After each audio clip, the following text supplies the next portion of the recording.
Érasme fut appelé le prince des humanistes. Mais pour quelle raison fut-il surnommé ainsi? Tout d'abord, qu'est-ce qu'un humaniste? Un humaniste est un penseur qui étudie les œuvres de l'Antiquité gréco-romaine.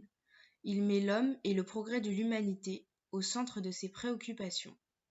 C'est un mouvement intellectuel qui s'épanouit surtout dans l'Europe du XVIe siècle.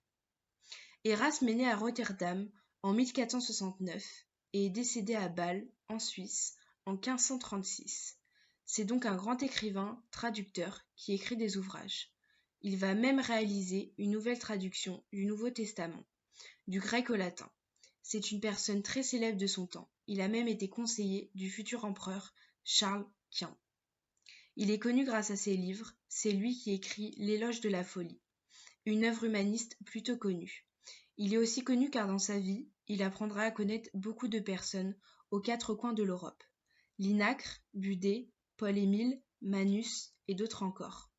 Grâce à Budet par exemple, il a pu se faire aimer du roi de France, qui était François Ier, car il était fasciné par cette figure hors du commun.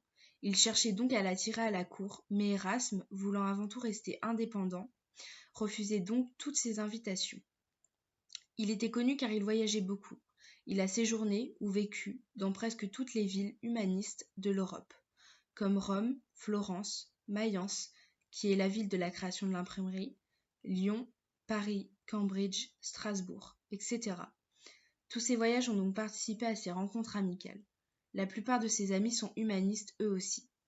Il a même des correspondances par lettres avec des amis dans des lieux qu'il n'a jamais visités. Pour conclure, Érasme est donc surnommé ainsi car il est très connu grâce à ses ouvrages, ses traductions et surtout ses voyages, ainsi que ses amis humanistes qui l'ont parfois aidé à se faire une place. C'est donc un des plus grands humanistes de son époque, d'où ce surnom.